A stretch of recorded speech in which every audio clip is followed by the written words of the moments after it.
given the task of introducing Amalie and thanking a few people and so forth. My name is Linda Gammon, and I'm on the board here, and also on the programming committee, and also on the facilities committee, and a few other committees. I'm on leave at the moment, so I've had a little more time. Anyway, thank you very much for joining us. I know, Victoria, there's quite a few events on tonight, and it's great that you all came out to Open Space. So I'd just like to thank our supporters. Projects such as Amalie's project, which is called We Live on the Edge of Disaster and Imagine We Are in a Musical, The Braid Harvesters. And it draws resources from everywhere, including the Canada Council, the BC Arts Council, BC Community Gaming Grants, the CRD Arts Development Fund, and the City of Victoria. And we're very grateful. And Helen works very, very hard to secure these funds, and I know the rest of the staff does as well, so thank you very much. And Amalie's work has also been supported by the Saskatchewan Arts Board, because that's where she's from. From Manitoba. You're from Manitoba, and the Saskatchewan Arts Board supported it because I live in Saskatchewan. there you go. Okay.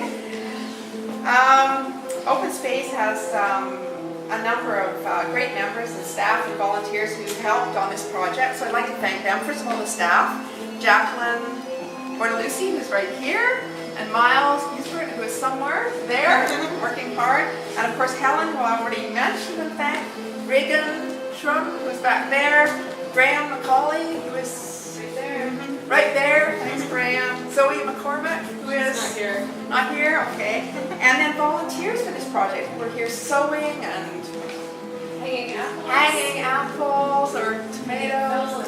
Yes. What else? So many things. So many Spreading things. dirt. Okay. Catherine Bay, Arthur Poplar, Gillian Player, Emily McVore. She helped make the stars. Oh, great. Jennifer Costanzo. And Samantha Roberts, Tamara Bond, Troy Donnelly, Natalie Bazan, Heather Bazan, Heather Bucker, John Dowdle, and Kurt from MediaNet. So thank you all for your help. Obviously you have quite a team and quite a great team.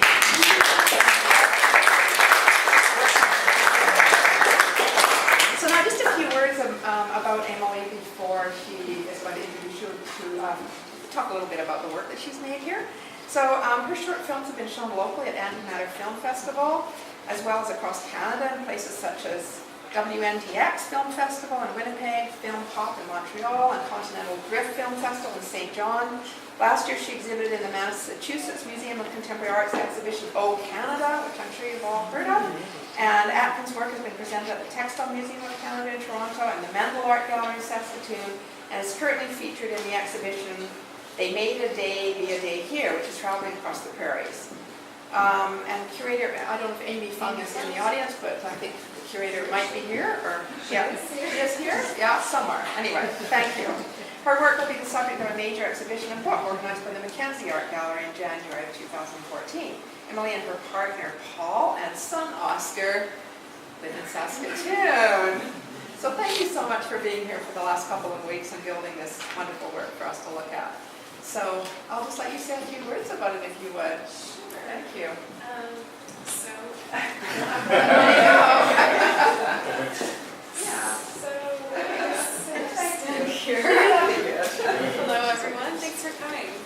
And I would like to thank all the volunteers again, because really it's been amazing to have so much help on this. I'm used to doing most of it myself with a few helpers. So having like a nice team of people has been amazing, and it really, this sounds like a cliche, but it would not have happened. Like, all of these apples would not be on the ceiling without the help of the two volunteers that hung them. So thank you to all the volunteers again, and Miles and Graham especially. Oh, and there's Amy Fung right there. What? We were talking about you in your absence, sorry. She is responsible for inspiring the dance party that's happening at 9 o'clock.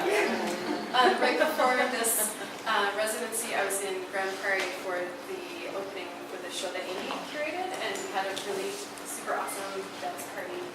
I asked Helen, do you think we could have a dance party? She said yes, so stay till 9. Okay, so I'll say a little bit about the work. This tent here is the holding place for the film Scenes from Secret World, which is the second film in a series.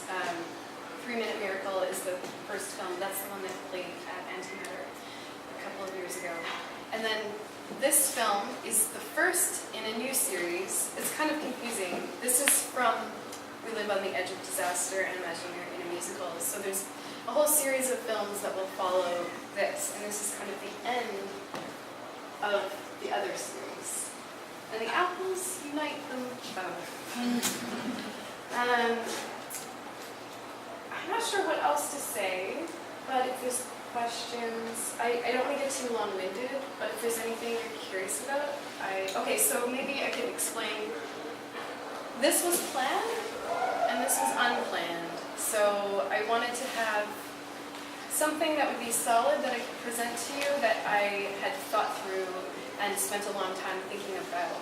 So this I have thought a lot about, and I also wanted to arrive and respond to the environment that I'm in. And I kind of wanted to do that, but wasn't feeling brave enough to totally abandon all planning. So you get a little bit of both. Planning and unplanned. And it's kind of how I roll. There's always some planning and there's always some spontaneous action that happens that informs the work. So this is sort of a response to some of the structures I've been seeing on the beach, and the film I made on this this natural beach in Saskatchewan. It's called Paradise Beach, also known as Bare Ass Beach. So it's also a nudist beach, and it's just a wide open space of sand. So I thought that would be the most appropriate film out of the new series of films that I've been making that would work with Victoria being on an island and being really kind of beachy culture, or so I imagine. So everything here is sourced from Victoria, so the wood and the material and everything was made on site. And earlier this week I was slightly afraid that it would completely fall apart, but I'm okay. I'm okay with it now. I'm okay with it now. So that's a bit about the two situations. Does anyone have anything they'd like to know in particular? I'm happy to answer questions. So how do your ideas begin? Where do you start? I usually start with, for this film, I started with making apples, and I had wanted to make a Halloween costume where I was an apple tree. So I thought, I think I'll start working on that early. So I started working on it in the spring, and then I started making them, and then they started piling up, and then I got really obsessed and kept making more, and then as I'm sewing, I'm writing, and images are coming up. So there was an image of a tree with all these apples on it, and then the story as I'm sewing, different images come up, and then it's really like putting a puzzle together. So there's images I don't really understand how they'll fit together, but as I sew and think about it, eventually these connections are made, and it starts to make sense, and then I build the narrative from the object. And then it comes full circle, where in the end I really like to show the film in an environment that's also handmade. Any other questions? So you said this was a series of films for this piece. Is it always shown in this tent, or do you make a different context for it each time you show each different film? Yeah, and would this be the same context? If you showed this film again, would it be this same context, or is the context more site-specific, or is it specific to the film? I guess would be the I think question. it will morph slightly as I go. I mean, originally I thought the reeds would all be outside in the space, and then I decided to put them inside the space when I got here. So it's not always clear. But yeah, each film has its own context. That's how I imagine it. Right. And this film, it's sort of confusing because there's a narrative film at work. That's what I originally proposed to do, was one narrative film. But then it always happens that probably lots of people can relate to this, where the side projects become very interesting, and so there's all these looping films, short looping films that I've made that relate to each other, but they're not one clean narrative from beginning to end. And it's like this rebellion against the structure you set up for yourself. And then I always want to like do the side project instead of the main project.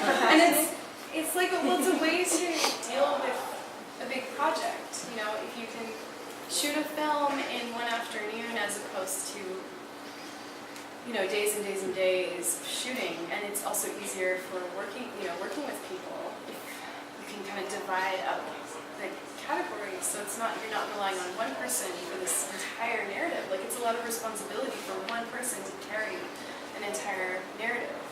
So with this project, I've worked it's all women. All the characters are women, and they're of multi-generations. I worked with twins that are 90 years old, and right before coming here, I met twins that are 5 years old. So it's spanning all of this time, and that's a longer discussion. We could have one-on-one. Anybody else? I have a question. You mentioned like a lot of thank yous to volunteers who were helping you make apples and things, and I also noticed you had like, I don't know if that's you, but there's some kind of shop set up right there. Working? Okay. Yeah. But I just wondered if like sort of collaborating with the community that you come into as part of your practice, or if that's unique to this. That's unique to this situation. When I proposed the idea, I assumed that I would be making everything in Saskatchewan and then just shipping it here and maybe coming for a weekend to install it. And Helen said, why don't you come and do residency and build it on site, which was very wise because it really alleviated a lot of. I have a small studio space. I'm in a single car garage that I share with Paul, so it's a pretty tiny space, and I wouldn't be able to build anything of this scale in that space. So this is totally unique to Victoria, and yeah, it's been really amazing.